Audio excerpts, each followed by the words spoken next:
Драги гледачи, добар ден. Добре дојавте во 20-то издание на овој наш и ваш демократски импулс. Јас сум вашиот водител Трајче Китановски, а денеска ќе имаме многу интересен гостин, мощни интересен гостин, како што умеам секогаш и да кажам. Ни доаѓа од областа на безбедноста професор доктор Алекса Стаменковски. Е своевремено директор на Агенцијата за разузнавање. Добре дојдовте и чувствувате се како дома. Добре најдов, драго ми е што ме поканите да учествувам во оваа емисија вие што ја водите и се надевам дека ќе одговорам на прашањата кои што ќе бидат од интерес на вашите гледачи. Така е. Кажете ни, најпрво би сакал да започнеме со дефиниција за разузнавање и контраразузнавање. Што е целата таа разлика? Ја прво ќе почнам со дефиницијата на поимот разузнавање. Значи поимот разузнавање значи прибирање на информации за опасностите, значи по интересите на земјата. Дали се тоа одбранбени, безбедносни, политички, економски, социјални. Значи тоа е општата дефиниција разузнавањето. И разузнавањето потоа се дели во две, значи да речеме подгрупи прибирањето на информациите, странско разузнавање или разузнавање од странство. И тоа опфаќа се прибирање на информации по опасностите на земјата од странство, од странски држави, поединци, групи или некои асоциации кои што имаат за цел да ги загрузат значи интересите на државата, значи одбранбените, воените, политичките, економските, социјалните и така натаму. Значи тој дел се однесува на прибирање информации само од странство. Вториот дел во поделбата на разузнавањето, кој што се нарекува и контраразузнавање, е прибирање на информации за опасностите. Значи, од групи, поединци, странски држави, странски вооружени сили, кои што действуваат натреб од земјата. Значи, тоа затоа и се нарекува контраразузнавање, односно откривање на тие што има за цел или намера да ги загорат со интересите на земјата од натре. И тоа се практично два спротивни система на прибирање на информации. Едните се, значи, горешните се како да се дојде до информации што ни спремаат, значи, некои условно да речеме како непријателски дејствувања кон земјата, а другото како да се откријат тие што дејствуваат натреб од земјата да ги загрозат интересите на државата. Значи во преден план, значи на разузнавањето е заштита на интересите на земјата. Така. Кој го одбира тимот, например, дали вие како директор сте праќале агенти, дали вие одлучувате за кој ќе оди надвор од нашата држава? И тоа е како оди тоа? Тоа е систем сега кој што се разработува. Практично тоа значи подготвување на соодветна организација и систематизација на агенцијата, разборуваме конкретно за разузнавање, значи во која што се дефинираат работните задачи, значи кој што треба да обезбеди информации од странство. Значи информациите од странство се прибираат од повеќе извори. Значи еден од изворите е така да речеме прибирање на информации од човечки извори. Вториот е значи прибирање на информации од сигнали. Уствено речено следење на преносот на информациите од деди кон други. Тоа е сигнали. Потоа има разузнавање на слики, разузнавање на карти, значи од карти нели што се снимаат во воздухот, така натаму. Се проучуваат картите каде што има распоред на сили, каде се тие силите и така натаму. И сега за тоа што кој одлучува или како одлучува за изворот и праќањето на агенти. Да речеме кајнос. Агенцијата е институција која што многу тешко значи може да создаде, да речеме, собствени агенти, значи за да може да се инфилтрира, да речеме, во некои терористички групи, во некои странски земји и така натаму, и тоа да го прави. Тоа се прави со практично јавно испраќање на представници на агенцијата во земјите во делот на дипломатските активности што има, значи каде што се наоѓаат мисиите дипломатски, нашите амбасадите, конзулатите, значи таму има луѓе кои што се задолжени, значи да прибират информации од контактите што ги имаат со разните разузнавачки служби во тие земји од другите земји кај што се, значи практично тие, значи прибираат информации од јавни извори. Значи главниот извор на разузнавачките информации, кај сите разузнавачки служби е разузнавањето од отворени извори. Сега има отворени извори, телевизија, радио, сега посебно се нарекува социјални медиуми. Значи социнт, значи ова осин се вика од отворени извори, социнт, значи извори од социјалните медиуми. Значи има посебни агенти што го работат само тоа. Тие сега се така да речени повеќе аналитичари и луѓе, значи кои што ги селектираат, значи ги избират информациите, има современи технологии, да речем, софтвери, значи кои што по одредени области, сака е организиран криминал, тероризам, организирани шверцерски групи за шверц, да речеме, недозволени средства, дрога, оружје и така натаму, значи со тој софтвер, значи тој што работи на тоа ги отвара прашањето по збор или по систем и добива информации што светот и кој е, како е поврзан, да речеме, со опасности кои што ја засегат, односно може да ја засегнат, значи, нашата земја. И тие информации се, значи, се доставуваат до агенцијата и во агенцијата се има посебни оддели, нели, за аналитика и тие аналитичарите ги следат потоците, ги анализираат, ги обработуваат и составуваат информации и ги доставуваат до надлежните органи да донесуваат одлуки. А кажете ни, колку е тешко да се создаде еден таков агент и колку време е потребно да се создаде еден таков човек? Исто така е интересно дека како, например, на кој начин се доставуваат тие информации, заради тоа што знаеме дека не може преку телефон, не може, значи, не сме да биде виден, малку е отежнат патот. И тоа е посебен процес, практично процесот на доставување информации се оди по дипломатските канали. Знаете дека дипломатските пошти, значи, потоа си имаат канали своји. Има своји канали, второ имаат и посебни системи за шифрирање и дешифрирање на информациите, значи врз основа на тоа кој се подготви, се посебно се шифрира, се средува, се уредува, значи секоја држава си има свој посебен систем за криптозаштита, така се нарекува на информациите, и тие се доставуваат, кога ќе стигнат во земјата, се дешифрираат и се доставуваат на обработка. Но колку е потребно да се создаде ваков? Тоа е еден процес долготраен. Значи прво, значи обучувањето, подготвувањето или оспособувањето на такви кадри, значи треба да трае континуирано. Уште од самиот почеток на вработувањето на еден човек, значи ова е една ваква институција како што е агенцијата за разузнавање, не само нашата. Значи, сите, да. Во сите агенции зборуваме за разузнавањето, значи тој има јасно определени задачи кои што треба да ги врши. Има систем континуиран, систем на постојано обучување и дооспособување, обезбедување на опрема дополнителна која што со текот на времето постојано, нели, се менува, и тоа е процес на постојано учење и постојано обучување. Значи континуирано обучување, значи практично во зависност од квалитетите на секој поединец, нели сите не се исти, меѓутоа најмалку неколку години треба да поминат за да се дојде до определено ниво на знаење, значи затоа што вие и пред малку го спомнав тоа истражувачкото новинарство. Јас сега да ја кажам само која е разликата меѓу истражувачкото новинарство и разузнавањето. Да. Значи истражувачкото новинарство, значи е прибирање на информации, прибраните информации се следат и се објавуваат. Значи тоа е како ударна вест, тоа се случило, значи истражувачкиот новинар го кажува. А разузнавањето, значи ги прибира информациите како што се, да речеме, и информациите од истражувачкото новинарство се користат во разузнавањето.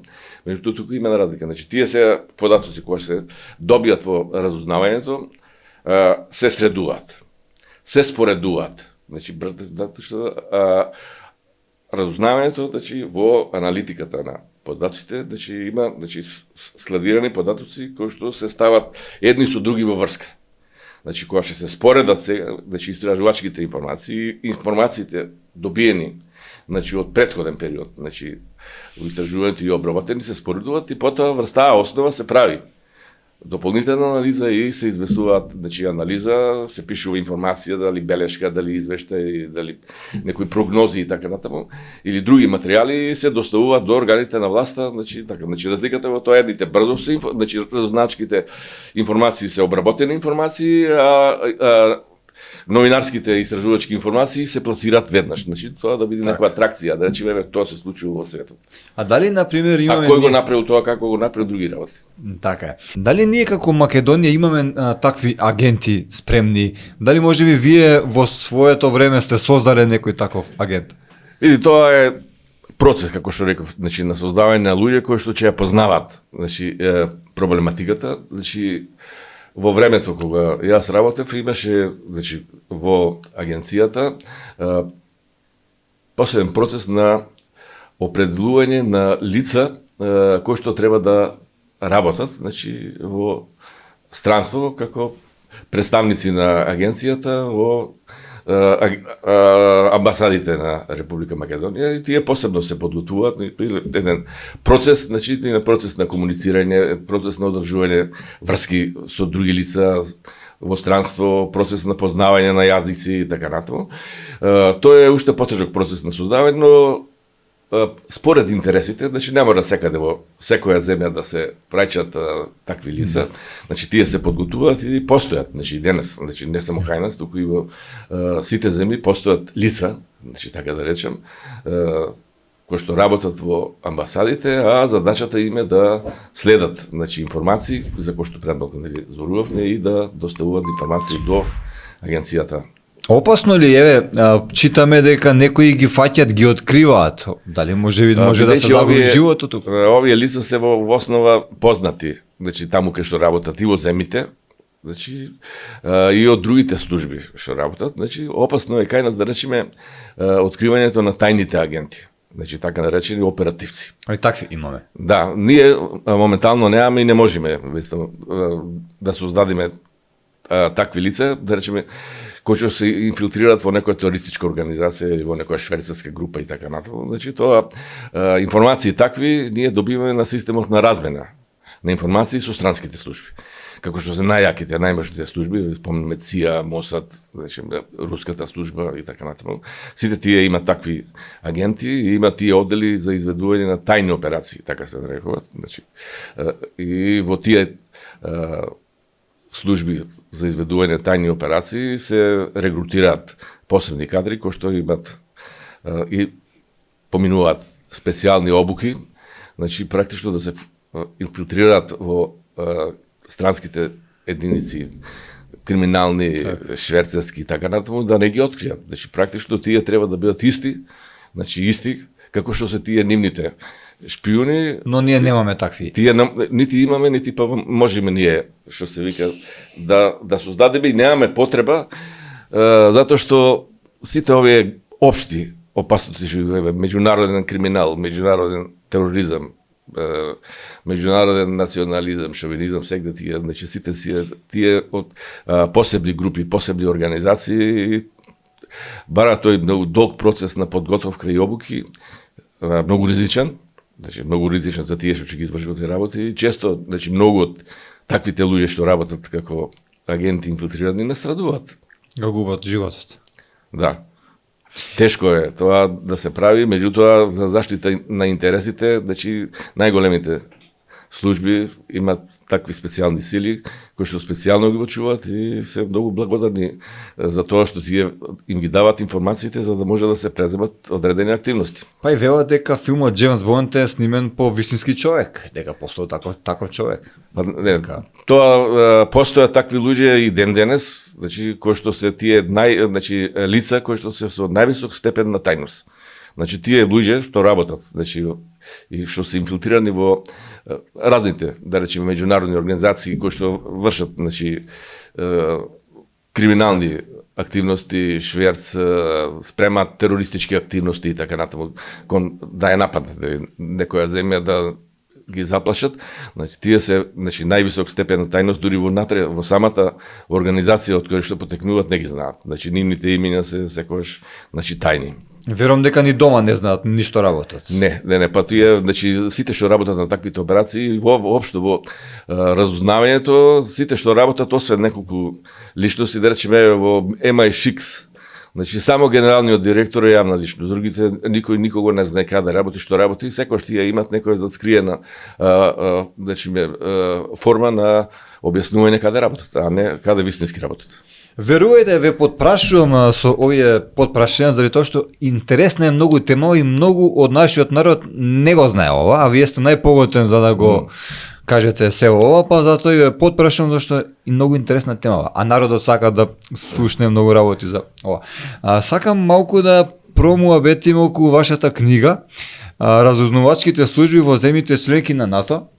Можеме и да ја спомнеме нормално. Сакам да ни кажете зашто се работи, од каде идејата првенствено да го направите ова големо четиво, 400 страни? Малку пред тоа, јас за разузнавање имам напишано претходно 2 книги.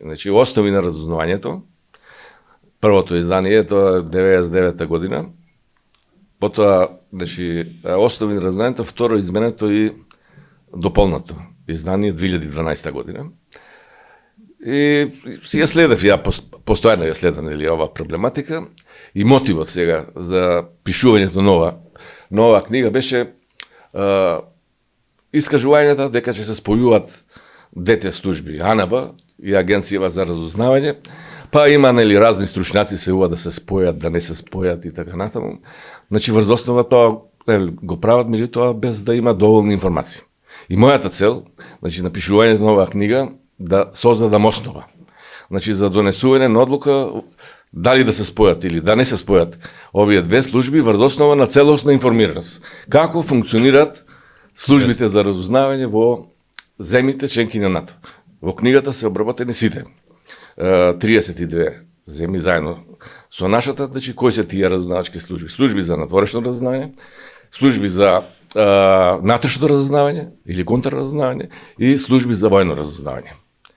И во светот постојат, практично истражувањето покажа 3 модели на разузнавачки заедници, како што ги викаш, што функционираат. Први се чисти модели, во кои што се работи посебно надворешното разузнавање, во кои што се работи посебно натрешното разузнавање и војното разузнавање. Војното разузнавање е застапено во сите земји како посебен дел. Тоа се наоѓа или, да речеме, во Министерството за одбрана или во Генералштабот и така натаму. Меѓутоа, тоа си има посебни задачи, околу следењето на војните опасности, по една земја. Надворешното разузнавање е насочено, како што предмалку кажав, на обезбедување на информации за опасностите од земјата и заштита на интересите на земјата. ЦИА вика, незиното мото е ЦИА е на бранникот на одбрана на интересите на државата од надвор. Тоа е основната. И ЦИА, можеби, ако имате прашање... Ки имам прашање и за ЦИА, точно така. Е најмоćната агенција за разузнавање во светот. ЦИА. Прва е, јас, од кога го следам прашањето на разузнавањето и разузнавачките служби, се прават разни анкети и се прават класификации која агенција на кое место се наоѓа помој. ЦИА е стално права. Каде сме ние? Ние сме мала агенција или мала земја со разузнавање, имаме добар систем, поставен систем, тоа што е и мојот мотив, што рекол да напишам во книгата, има чист модел. На разузнавање, башка ние надворешното разузнавање, башка натрешното, башка војното разузнавање. Во светот, во земјите членки НАТО има 10 земји, кои што имат комбиниран модел, кај што е внатре во една институција и надворешното и натрешното разузнавање. Тоа се помали земји, да речеме Турција и Грција, меѓутоа акцентот на нивното разузнавање, надворешното разузнавање во зависност од опасностите. Турската агенција се вика МИТ. Значи таа повеќе, иако има еден дел, значи не целосно, значи внатрешно разузнавање, меѓутоа главниот дел е на надворешното разузнавање. Словенија, значи Словенија има исто, СОВА се вика. Нивната агенција има и внатрешно и надворешно разузнавање, кај нив доминантно е надворешното разузнавање во нивната агенција. Хрватската агенција СОА исто во 2006 година, мислам, на почетокот Хрватска имаше поделени служби, значи тој модел го имаше во 2006 или 2008, не се сеќам точно кога направен спој и сега во Хрватска доминантно е внатрешното разузнавање. Хрватска, значи сега водат полемики околу тоа, значи пак да се направи надворешното поделба на надворешното и внатрешното разузнавање. Ние каде ставаме најголем акцент? Кај внатрешното или? Па тешко може сега јас да речем од оваа дистанца да кажем каде е, значи меѓутоа во зависност од заштитата на интересите, значи треба тој акцент да се даде. Значи според мене мојот заклучок, значи врз основа како работат. Значи службите во другите земји, значи поголемиот и најмошните, значи во 10 најмошни разузнавачки служби нема ни една која што има комбиниран модел за надворешното и внатрешно разузнавање. Значи моделите се посебни. Значи ЦИА е посебна, FBI, значи е главниот носител во Америка на внатрешното разузнавање, има и дали таму и полициски, да речеме, овластувања, меѓутоа ЦИА не врши, значи внатрешно разузнавање. Што сега во последно време, бидејќи опасностите се мултинационални, значи и одредени активности кои што се следат од надвор, значи може да се продолжат, значи од ЦИА и внатре. Спомнавте ЦИА и го спомнавте FBI. Дали може би своевремено вие сте имале некаква соработка со овие две агенции? Види, тоа е процес на соработка кој што трае. Значи не само и јас кога, значи туку треба и овие служби. Пошто вие ја создадовте македонската, мора да сте горд. Може би сте воспоставиле некаков контакт со некоја? Да, највак сега, значи правилно при создавањето на нашата агенција за разузнавање, во тоа време, значи на почетокот јас бев заменик директор, задолжен за подготвување на актите за функционирање на агенцијата. Владо Поповски беше првиот директор на агенцијата, значи назначен од претседателот на собранието, и Владо Поповски на почетокот имаше само печат дека е директор на агенцијата, кој што го носеше во джепа, имаше канцеларија во собранието кај претседателот на републиката во тие службите негови. Потоа Владо Поповски му дадоа канцеларија кај што беше подсекретарот за државна безбедност во Министерството за внатрешни работи и се сретнавме ние со него и тој ме повика, бидејќи јас кога беше Владо Поповски министер за одбрана, јас бев подсекретар. И ме праша дали би дошол во агенцијата, ја му реков би.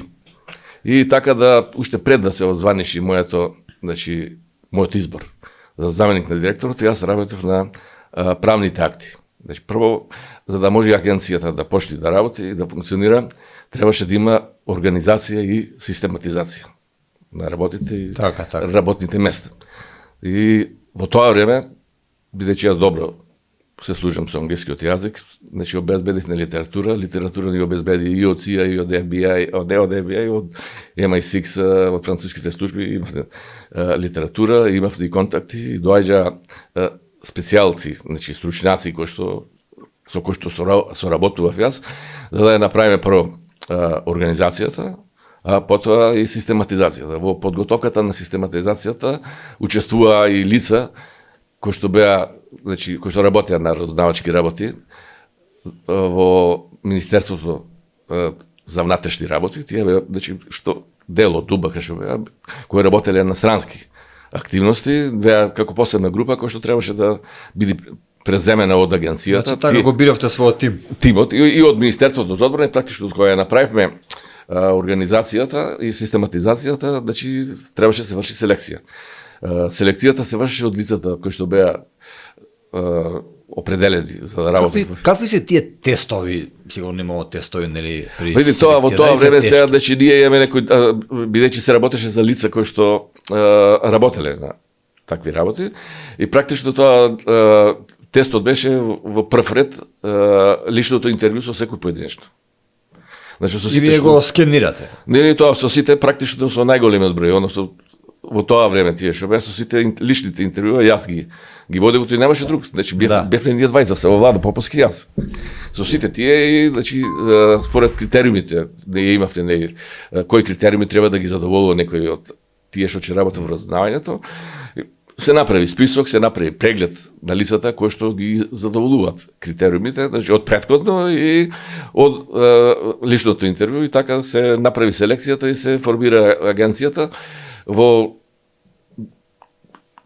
октомври или ноември 98 година владата даде согласност на организацијата и систематизацијата, и од кога се даде согласноста се почна да се примана. Практично агенцијата почна да функционира негде октомври-ноември во 1998 година.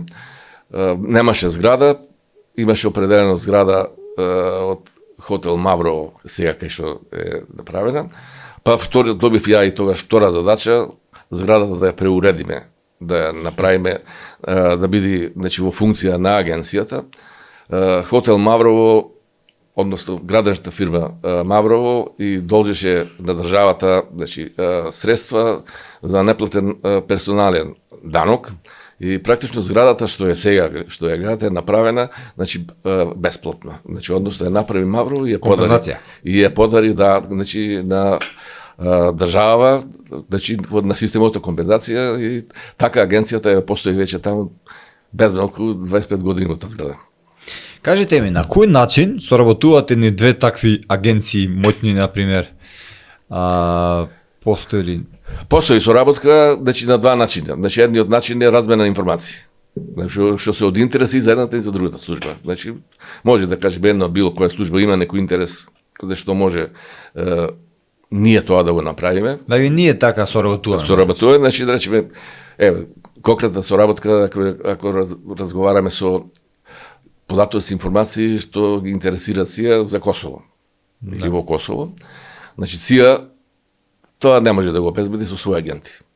Меѓутоа ние, значи како мала земја, меѓутоа заради односите, блискоста и така натаму, луѓето кои што живеат во нашата земја, значи може да бидат како предмалку што зборувавме агенти кои што добијат информации кои што се од интерес за размена со, да речеме конкретно со СИА. Господин Алекса, дали, например, некогаш сме имале можеби некој државен удар во подготовка, што можеби вие сте знаеле, сте решавале дали тоа како што да се постапи, а ние народот не сме знаеле ништо. Можете ли некоја информација таква да? Такви информации тешко има за тие државни удари, меѓутоа има разни информации и дезинформации. Значи дека некој некого спрема, дека му спрема да речеме атентат на преседателот, атентат на премиерот, па да го киднапираат, така натаму. Тоа се информации практично дезинформации што мора да се проверат. Јас паметам дека своевремено Борис Трајковски беше така, имаше некој, не знам дали тоа беше обид или како да го наречам, го криеа. Беше изнесен од задната врата на собранието. Тоа е веќе практично задача на обезбедувањето, значи што го има председателот. Значи има информации разни доаѓаат од разни, значи од отворени извори, некој во Австралија, некоја група, значи планира да направи некој терористички акт овде, односно да нападни председателот, условно речено, така натаму. Такви информации има, меѓутоа мора тие да се проверат, да се видат, значи да се прашаат, да се консултираат странски служби, домашните служби и така натаму. Значи информациите мора да бидат релевантни. Значи мора да бидат точни, а не само да создадат паника. Можете ли, например, да направите некоја паралела од ЦИА до МОСАД? Какви се разликите? Има две различни, значи целите се исти и на едната и на другата служба.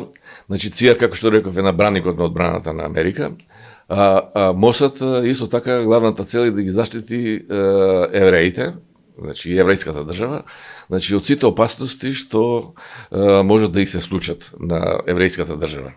Значи МОСАД е втора по големина, значи разузнавачка служба, и нивното работење се темели на одредени правила. Значи, практично, секој што работи во Мосад, значи се идентификува со државата Израел. Значи, неговата цел, значи на секој, значи да ја штити Израел, израелците, посебно израелците кои што може да бидат загрозени во подрачјата во околните земји. И една од главните цели на Мосад е безбедно пренесување на израелците од загородените подрачи дома во Израел. И Израел има посебна, Мосад, значи има посебна служба за изведување на тајни операции. Значи посебни агенти кои што ги подготвуваат да изведуваат. Значи спремни. Подготвени, значи нели на олимпијадата, значи во Минхен, не знам, вие мали бевте на 72 на 4 кога беше, значи направија тие некои атентати, значи тоа ги пореметија така тоа. Има такви агенти кои што влегуваат, се инфилтрираат во службите, значи на другите земји, следат, прават, спроведуваат активности и спремни се да изведат атентати, диверзии и други активности за да ги заштитат израелците. Народот вели кај нас во Македонија дека чисто тоа е некој си муабет на народот, дека кај нас во Македонија има многу агенти такви од многу странски држави. Што мислите вие, дали можеби знаете дека дали имате некакви информации? Тоа е вообичаено, како што реков, како што ние праќаме наши луѓе да работат во странство за да прибират информации и сите земји исто така, кои што сметаат дека е од интерес да истражуваат во Македонија и да прибираат информации. Сте фаќали некои такви агенти вие? Тоа не е должност на агенција за разузнавање, значи фаќањето, шпионажата на криминално дело, тоа е на АНАБА. Значи АНАБА откривањето. Ја зборувам, значи фаќање, значи бидејќи АНАБА како институција нема, значи домашното разузнавање нема полициски надлежности, подготвува информации, во основа на информациите се донесуваат одлуки и се ангажираат полициските служби. Значи, не се само овие служби, значи и тие после во основа на тие информации ги откриват, ги апсат, ги затварат, така натаму. Значи така да има секакви служби. Тоа поготово дејствувањето на служби од соседството секако значи присутно. И сите наши земји во окружувањето имаат различни интереси. Така. Дали толку е моќна една агенција да креира, например, јавно мислење? Видите, агенцијата тешко може да, бидејќи нема односи со јавноста. Значи, агенцијата е задолжена, значи, врз основа на прибраните информации, да подготви материјали за донесување одлуки. Како што реков, белешки, информации, прогнози, анализи и да ги достави до носителите на органите, значи, на одлуки од страна на органите на власта. Значи, информациите се достуваат до председателот на Републиката, председателот на владата, председателот на собранието, до другите органи, значи до министерот за внатрешни работи, до министерот за външни работи, за сите опасности од надвор, се поврзани со тоа, значи се подготвуваат соодветни информации и тие информации им се дават на ТИФ и потоа владата или председателот секој во своите надлежности донесува соодветни одлуки. Кој е тука најмоќен председателот?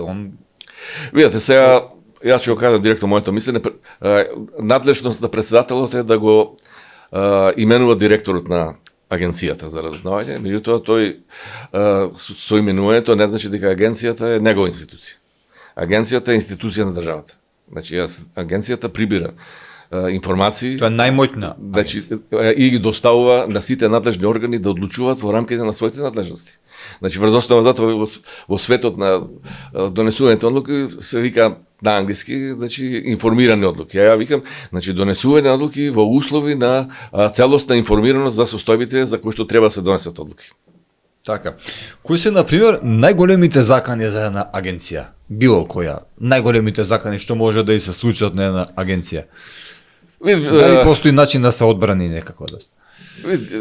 Агенциите како институција, предолку што реков, значи како институција јавни институции. Значи тие се формирани со закон, сите знаат дека агенцијата постои, дека АНАБА постои, АНАБА со закон формирана така, но постовците може да бидат значи кон поединци, кон извршители на одредени активности, а не може мислам хакерски да бидат, не може да бидат и некои терористички активности, меѓутоа мора да се следат на кратко, некој да ја нападне агенцијата, да предизвика да речеме пожар, значи или нешто друго, значи такви опасности може да настанат од дека некој терористички акт да направи и така натаму. Значи опасности се и по поединците, да може и по објектот, да кажеме каде што е сместена институцијата, некој да преземе некои такви мисли, меѓутоа државата треба, односно другите служби, а и самата агенција треба да си презема мерки за заштита и самозаштита.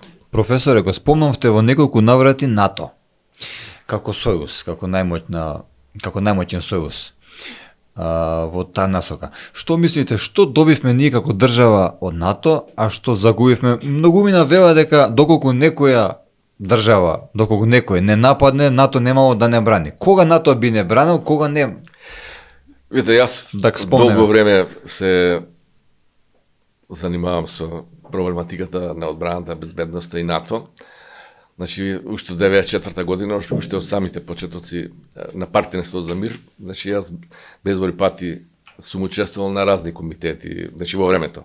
Значи од 94 година па наваму, во разните групи, значи на НАТО. Што добивме со НАТО? Ние со НАТО добивме сигурност. Значи во државата, значи од војните опасности. Од надвор? Од надвор. Значи, НАТО ја гарантира безбедноста на секоја земја членка на НАТО, и согласно тој договорот, значи, кој што е потпишан, согласно чинот 5. Значи, доколку една од земјите членка на НАТО биде нападната од некоја друга земја, значи тогаш се смета дека е нападнат НАТО, значи целиот сојуз. Но доколку се работи за две земји на НАТО? Тука имаме пример. Значи, двете земји на НАТО, значи, практично НАТО нема досега во својата историја, тамо 50 години колку е, значи, интервенирано. Често се споменува случајот меѓу Турција и Грција. Значи, Турција и Грција од 52 година се тие членки на НАТО, имаат постојано, значи, гледате, конфликти околу островите и така натаму, меѓутоа НАТО како сојуз, значи ниту еднаш досега нема интервенирало. Се е оставено билатерално решавање на споровите меѓу Грција и Турција. Каква е сегашната состојба во агенцијата што ја создадовте на некој начин вие? Дали може би имате некакви информации, дали во ваше време беше подобро, дали сега некој? Сега многу тешко е нова прашање да се одговори, затоа што риба или девојка? Не располага, така не. Првата работа за да може да направаме на споредба и да кажам, треба да имаме информации, значи според она што може да се види, сметам дека агенцијата се ја врши својата работа како што треба, затоа што досега не сме слушнали јавно дека има некакви, значи, работи кои што не ги завршила или да правени се некои пропусти во работењето. Се случија излегувањето на бомбите. Како вие тоа би го прокоментирале? Тоа е дел на пак на внатрешното разузнавање и е прашање кое што има малку да кажам. Кој е виновен за тие работи? Тогашната УБХ. Тие што слушаат, тогашниот директор. Па дали директор сам не ги работи тие работи, има други луѓе кои што ги работеле. Тоа треба да се испита тие што работи недозволени, практично снимањето на такви материјали и изнесувањето во јавност е, значи, спротивно на закон. Значи не може тој тоа да го прави, па, значи, тие требаше тоа да бидат казани. Значи, тоа е нелегално прибирање на информации и изнесување во јавност. Можете ли да ни спомнете, да ни кажете некои информации нормално што не се држа на тајна? Например, со некој интересна средба што снимале вие со некој службеник на, можеби, не знам, ЦИА или како се тие средби, како функционираат? Сега ќе ви кажам, ја како ви го кажам тоа. На моја средба, односно во ЦИА, околу она што зборував мојште на големите и на малите служби. Така беше една пригодна вечера, значи, со домаќините. И ја им кажам, виз Америка се спрема, се подготвува сега, подготвува агенти топ за да ги прати во Русија. И таму да ги пуштаат со авион во Сибир и да се инфилтрираат, да влезат од Сибир натака полека и да влезат, значи, во Москва, таму кај што е центарот. И се симнуваат падобранците, и еден од падобранците влегува во една куќа и вика на перфектен руски јазик на една баба, бабичка, добро вечер, на руски се разбира. Добро вечер, американец. И таа му вика, од кај ме позна, па црнец си. Ете, тој виси и викам, значи, вие, значи, затоа пред малку зборував, значи, сите информации секој не може да ги направи, значи, треба да одговара на амбиентот. Значи, кај што ги изведува работите, и тоа да се знае да биде искако и тие што се, каде што работи. Како реагира американците на овој ваш виц? Си насмеја, што да ви каже, алал да ви вика, тоа да ми каже. Дали е, може би, вистина дека на некој наш поранешен председател, кога имал некаква средба со некој американски висок службеник, нашата служба се обидела да прислушкува, но била одбиена од американската. Имало блок. Видите, од тие служби, не мислам конкретно за конкретниот пример, не знам, меѓутоа при посета, значи, на наши високи државници во странство, значи обезбедувањето, значи внатре во земјата и просториите кај што ќе се вршат разговорите е надлежност на домашните служби. Така да, ако е тоа така, не знам сега, значи веројатно и така е, значи, а нашите служби не може тоа да го прават. Значи тоа може да го прават званично да си снимаат, нели, на микрофони и така натаму, а не тајно. Како ја оценувате безбедноста на нашата држава во моментов? Гледано од аспект на надворешни закани, значи светам дека е релативно, значи стабилна, значи не постојат сега за сега. Значи опасност е некој да не нападне. Од надвор гласу имаме гарант. Нели НАТО ги има сите информации, така да тоа значи е. Значи ние треба да бидеме сигурни што ме тука. Значи ние со НАТО, сојузот со НАТО си има сили овде распоредени, тие ќе што работат. Значи НАТО не е само модел евиденска, гледате, значи команда, значи од Неапол доаѓа, значи таму началникот на генералштабот на таа команда да каже, значи практично НАТО ги следи сите движења, сите односи на сите сили во Европа, кој што действува и како действува и што може да действува. Па имаме висок представник на НАТО во, мислам, македонка во НАТО. Добро, таа е сега, значи практично заменик на генералниот секретар на НАТО. Колку тоа значи нешто? Види, за мене за Република Македонија значаен чин од аспект на тоа што гаранциите, значи кои што ги имаме, значи стануваат и посилни, имаме уште по човек, значи кој што соработува, одржува средби и состаноци со разни функционери, разни председатели и така натаму. Значи јас сега имам секој ден добивам билтен некој каде оди генералниот секретар на НАТО, со кого ќе се сретни, а истото тоа важи, значи и за заменикот на генералниот секретар. Значи НАТО известува, значи каде оди ден че уте каде заменикот на генералниот секретар на НАТО, со кого ќе се сретни, за кого ќе разговара. Значи стално практично секојдневно, значи заменикот на генералниот секретар остварува активности, значи кои што може да значат и добивање на информации во однос на нашата безбедност како држава. Така се согласувам, но тука биве потпрашал. Колку беше правилна личност таа што ја изгласа за заменик? Според вас, дали одговара на таа позиција Радмила Шеќерински? Според функциите што врши, значи сакам да кажам дали можеше некој подобар или она е добар кадар според вас? Според функциите, не зборувам за Радмила, значи воопшто, значи главниот мотив што беше станува збор за конкретна личност е што таа беше министер за одбрана. Значи работеше на прашањето од одбраната, беше еден од како министер за одбрана, зборувам и за Македонија, не за значи во тоа време значи се создадоа услови за прием на Македонија во НАТО. Јас зборувам значи дали е Радмила, како е Радмила, меѓутоа неа во Брисел ја однесе функцијата што ја вршеше значи во Република Македонија како министер за одбрана.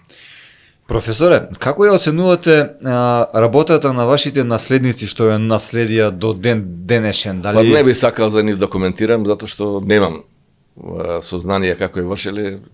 Тоа е прашањето како ја вршеле работата, го кажува тој што ги именува. Така. Професоре, многу ви благодарам што ни бевте денеска гостин. Се надевам дека повторно ќе прифатите и ќе продискутираме на многу теми, заради тоа што од јавноста има интерес токму вие да ни бидете гостин. Јас ви благодарам и еве ви стојам на располагање кога имате потреба или кога цените дека треба да се излези пред јавноста, да им се кажат, да кажем, еве јас условно да речем некои интересни работи, стојам на располагање. Ви благодарам и секој добро. Благодарам исто јас на вас. Драги мои, а на вас ви посакувам да бидете добро во добро здравие и доколку ви се допадне ова видео и подкаст, знаете дека треба да стиснете лайк, сабскрајб и да го споделите како ви допро до што повеќе луѓе.